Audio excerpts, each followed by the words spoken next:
Hey, what's up everybody? It's Rox and I'm coming to you today with the non-review for Basketball Wives Season 5, Episode 8. You guys, I'm not doing a video for today. I'm just doing the video to let y'all know I'm not doing a video. Because you guys are going to be emailing me and texting me. Lord, if you guys had my cell phone number, you guys will be emailing and inboxing and YouTube commenting and Instagram commenting and Twitter commenting, tweeting me, wondering where the video is, and I'll just let you guys know it wasn't even nothing to talk about yesterday. That show was just flat out boring, and y'all, I don't even really know if we're to blame, because now y'all, if you look back at the time when, these last couple of seasons when they've had a whole bunch of craziness go on in the seasons, a lot of fighting and arguing and fussing and throwing bottles and stealing purses and mad dogging people and all of that. What did we do? We all complained, okay? We felt like they were all bullies. We felt like they were all very angry, and we all felt like VH1 and the Basketball Wives producers, Shani in particular, was exploiting the fact that they got a bunch of crazy-ass women together and they can't even get together for more than 5 minutes without some shit breaking out. So we all complained about it, and they also did complain themselves and say, we do have a lot of other things going on in our lives, but the show does not choose to showcase it, okay? We have different business ventures that goes on off camera, or even sometimes it goes on camera, but that stuff gets edited out because that's not what, sells. That's not what pushes the TV show. That is not what makes Basketball Wives. So this season, what the Basketball Wives producers had decided to do was show other parts of their lives. So that's why we've been getting Shani and her personal life, the things that go on with her and her kids, the things that go on with her and her boyfriend, who is, y'all, I'm just gonna go on now. I'm just going to say it. That damn boyfriend, know he cute. Now, I know he a baby. But you know what? I ain't even mad. I'm not mad, Shani. But, I was looking at him and I was like, oh, that boy, know he's something cute. Now, he done grew up a little bit, okay? He don't quite look so young. And, Shani does need to keep that weave. It does make her look younger and just kind of softens her face. She's not an ugly girl. But it's just something, she always got that look on her face like something stink. We getting her personal life, things that we all said that she always was purposely, keeping shielded from the TV show because she didn't want to put her shit out there like that. And of course, they're still not going to show her in a negative light. But we did also see about Evelyn's clothing line. And side note, I don't know who they think that they are fooling, and that we supposed to believe that, Evelyn came up with this maxi dress clothing line in 3 weeks to take to London and line up a whole fashion show and all. For real? Are you guys crazy? Oh my God, I got gum in my mouth. Look at this, y'all. Broke my damn nail. I had to go on and put a bandage on it because it was looking so ghetto. And at least, with a little bandage. Look at the little old nub.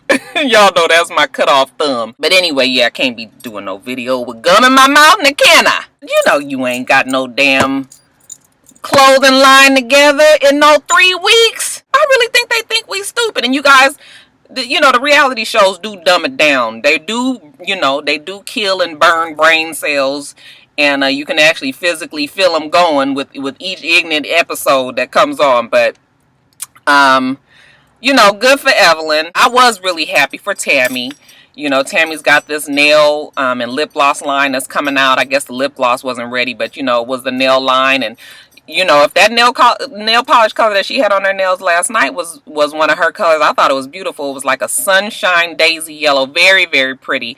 But just happy for Tammy, because out of all the girls who started on the show, Tammy came from, we knew that when Tammy came, Tammy was quite hood. And Tammy was a product of her environment. She was on food stamps, and she had been homeless or had some struggles, and really the shit was fucked up for Tammy. So Tammy has come the furthest, and I'm happy for Tammy. I think that minus you know, the craziness that Tammy can bring, I still do like Tammy. Now, I gotta say, the segment in the show with the mama and Tammy, God, I just wish they wouldn't show that stuff. All of those ways that Tammy feels is very regular. Okay, everybody is not going to be the one that be able to deal with death and deal with their parents dying, or, you know, everybody is just not the one that's like just going to take the bull by the horns and just go and, you know, take care of business and take care of the mama or the family member or whatever it is. You know, some people cannot deal with it. But to hear it on TV just makes it seem so callous, even though it is real life. I just wish they wouldn't show that stuff, because there ain't no way you can slice it, okay? It seems selfish for her to say that she can't deal with the ups and downs of cancer and, you know, the prognoses that change and things like that, when that's just how the nature of the beast is. Cancer is very unpredictable. You don't really never know how that's going to go. I am going to do my video on my friend's book, and you know, it's my mother's anniversary of her death this week, and we gonna do a video on it, you guys. Y'all, we just gonna pray that Rocky can make it through. But it's really important to me. It's taken me almost 3 years to finally realize that I can probably get through a video without just being snot-faced and crying and carrying on, y'all, because y'all know I hate doing that. So we gonna have that video later on in the week. But anyway, I just wish they wouldn't show that shit with Tammy and her mother. I just wish they wouldn't. The other thing I wanted to say was that it was funny to me that Susie was starting to feel she was a little concerned with her actions, and she did have to go back and report to everybody what she did, and she was big up in herself and feeling real good about the fact that she knocked this damn hat off her head. But Susie is now realizing that maybe she can't keep up the facade. Okay, that is not who Susie is. Susie is not a fighter. I know you guys was telling me in my comments last week that, yeah, no, Susie did have a confrontation with somebody the first season. She threw the water on somebody, and that the girls, you know, sued her or whatever. You guys know what? That is not considered that ain't, to me, ain't considered no confrontation. Throwing water on somebody and just straight, you know, connecting still into the jaw right here, two totally different things, okay? Susie didn't hit anybody, and yeah, she did go off, but that girl, you know, in the grand scheme of things, when we look at it, that girl wasn't nobody that I might have even felt like, and y'all know I can't fight, I might have felt like I could have done something to that little bitch. I mean, she was a little tiny, little, you know, skinny, thin, you know, didn't look like she was gonna do too much anyway. So, I mean, you know, not that that matters. I mean, I know plenty of wiry, little teeny tiny folks that can fight, but I'm just saying, that wasn't like, she wasn't trying to fight no Tammy, okay, and no Evelyn, okay? She wasn't going there with it, so I still don't consider Susie a fighter, you know, somebody who's confrontational and whatever. I think Susie is now realizing, like, oh my God, when we get to London, like, am I still going to have to be big, bad, and tough or what? You know, Tasha, I don't even think is studying Susie. But Susie is knowing that, you know, she done kind of started this whole thing, and now she don't really know how to step forward. See, that's why I say you need to stay in your motherfucking lane. Don't be trying to fight folks when you know you're not really no fighter, especially when you know you don't have no backup. Evelyn and Tammy are not gonna do nothing to help Susie if she finds herself in another predicament. I thought it was funny when Tammy told her, now listen, you know, if you're going to be getting out there acting a fool and cutting up and wanting to be fighting folks all the time, I'm going to have to take little Tammy back. Okay, little Tammy is mine. And you're not going to give little Tammy any more of a bad reputation by you just acting a fucking fool. You get you a little Susie, if that's what you want to do. And, you know, now Susie is like, damn, I didn't know it was going to be like this. I don't really want to be no little Susie. I just want to be myself. I just want to be regular old Susie. Well, you shouldn't have did what the hell you did, okay? Acted like you was somebody else when you knew you wasn't. We're going to see what happens with Susie and Tasha in London. Quiet as it's kept, they need to be worried about what Kenya gonna do to Susie when they get back from London. Tammy is holding that as a little gem in her pocket, ain't letting them know that Kenya got in touch with her and wants them to all come see her at some show that she's gonna do after they get back from London. So, and the song is hate me, hate on me, or some shit like that, talking about women that be hate. I hate that. Don't you hate that expression, hate? Like, why do everybody think that somebody's hating on them? Like, do you know I don't give a fuck about you? I don't think about you. When I wake up in the morning, you are not on my mind. I'm not really hating. Like, what is it that makes everybody think that somebody else is hating on them?